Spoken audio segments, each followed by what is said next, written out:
What up? This is Rama Screen, and in the anticipation of 10 Minutes to Midnight, which arrives on VOD and on digital January 19th, I'm here talking with the star of this new film and one of all-time legendary scream queens, Caroline Williams. How are you, Caroline?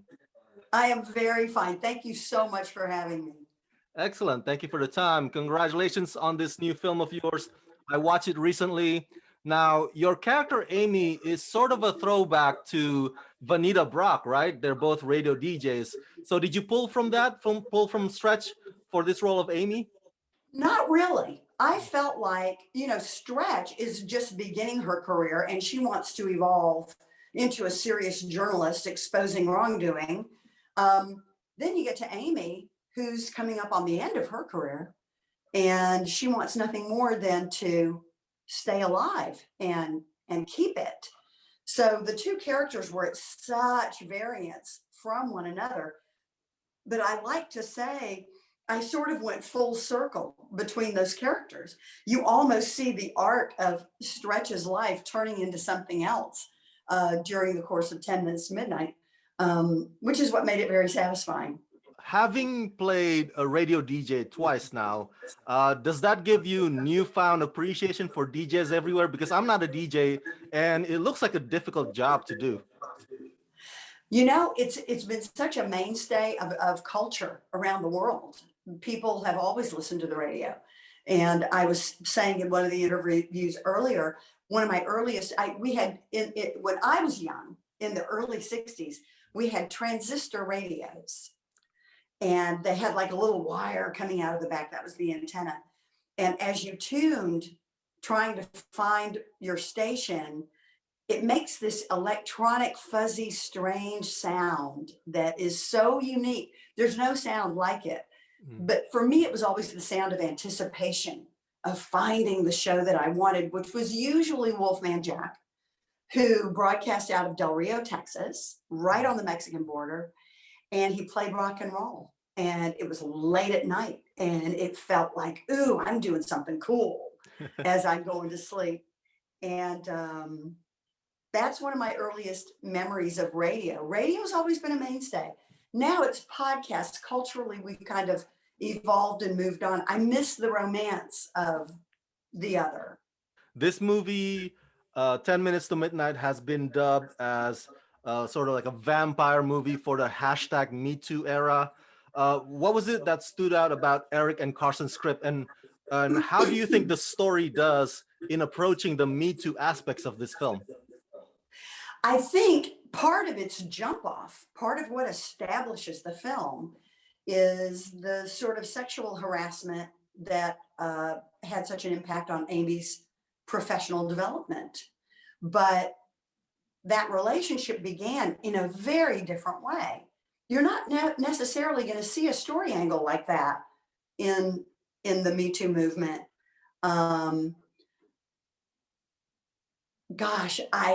Eric and Carson have such a unique creative life within their minds. When I read the script, it was so completely uniquely constructed, and it presented an incredible opportunity for any actress to move in a million different emotional directions. And Eric has the skill as a director to be able to take an actor there. And he did that with me. I said, I don't want to bring any Caroline Williams-isms. I don't want to be Stretch. I don't want to do any of the stuff that would be predictable for audiences, because I think audiences sometimes identify actors with their roles and you can't get out from under that. Eric absolutely directed this thing.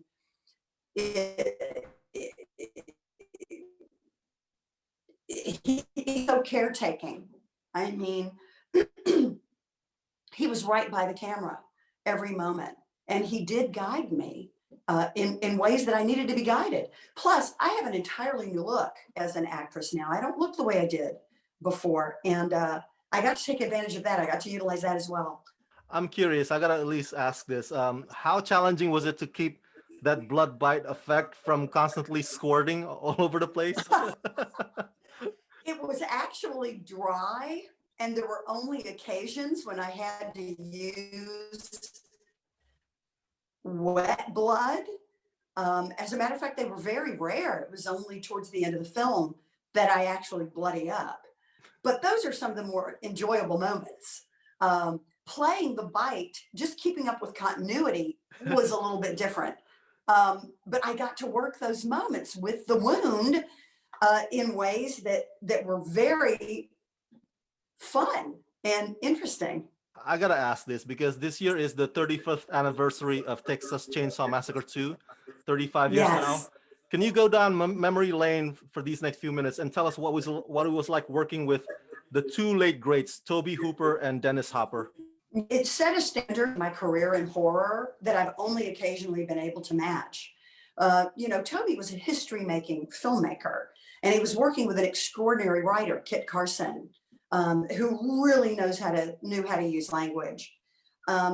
Dennis was an education in an entirely different way. His creative life as a director, as an art collector, as an actor, he had worked with so many of the greats in film.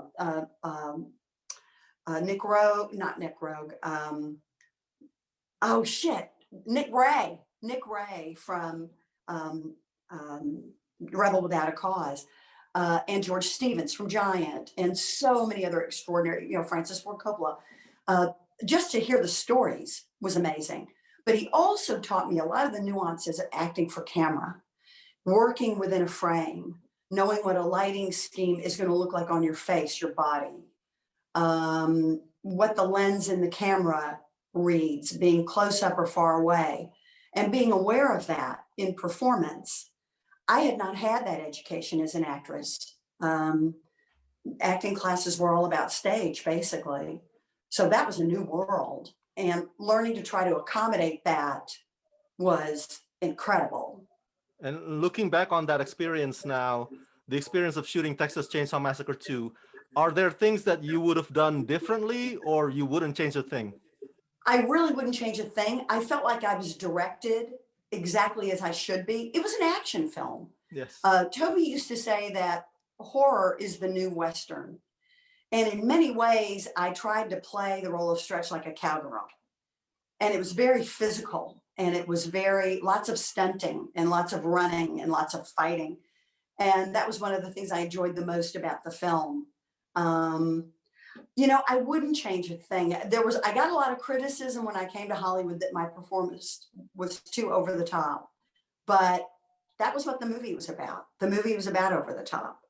So it was a little bit more like a cartoon or a comic book. Wouldn't change a thing. It Oh was man, it set me up for life.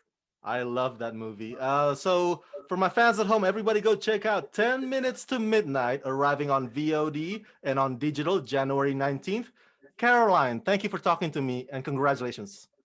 And thank you for welcoming me to your show.